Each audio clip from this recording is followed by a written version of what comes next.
Ah! Ladies and gentlemen, Brett Paperny, 25 years in Taekwondo.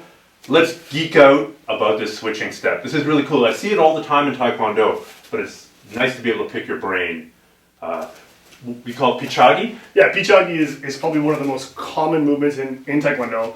And it's kind of a position where we're getting to feel each other. We're getting to kind of geek out a little bit here and say, okay, well, here's how far I can reach. Here's how far you can reach. Who's going to be the attacker? Who's going to be the defender? You know, and all that kind of stuff. This is where the two guys are going. Exactly. We're just trying to get familiar with one another, right?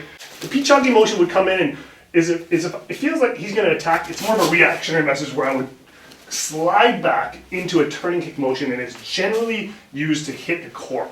Okay, that's where the first scoring system is. Now the difference is when you actually get into this motion and see what's happening, I have an attacker coming forward with his back leg, and as I do so in one motion, I slide back with my front foot, and now I use my hips to push forward as hard as I can. But because the Pichagi is generally used to hit the core, I found an opportunity to really go for a head strike here. Okay. And the reason why is that when you're here, when you're sliding and coming in and you see a Pichagi coming, you're naturally going to bring your arms down, which then opens up the whole top side of your head. So when you're here, you slide back, and all of a sudden you have a whole range of motion to go for the head.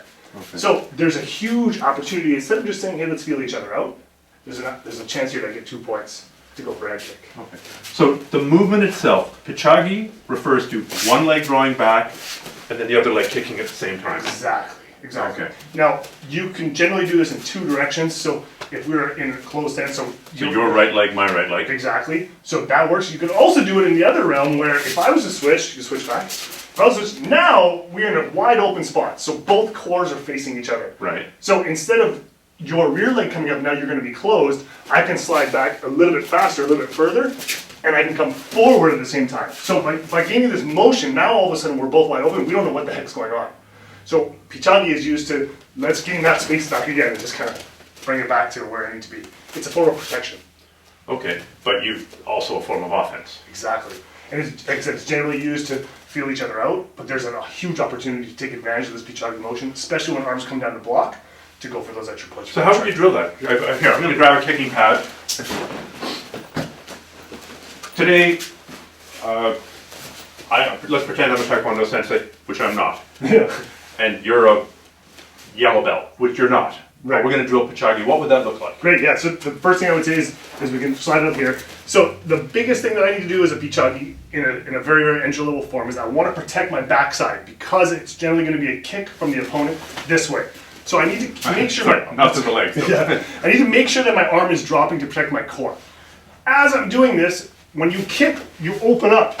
Okay, so there's a huge opportunity for you to take this defense mechanism into an offensive mechanism. So as the back leg comes up, I would then switch.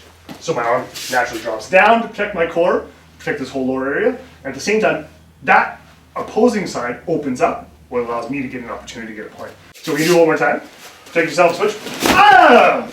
All right. Now it's a difference of going from a defensive mechanism to an offensive mechanism in the same movement. And there are many forms of Pichagi. This is one that I found a good opportunity instead of going to that core region. Keep an eye on your fighter. See what happens when they kick. A lot of times they're going to bring their arms down naturally because they want to protect against the Pichagi, which is, again, a lot of times that happens, but then it opens up the whole top section.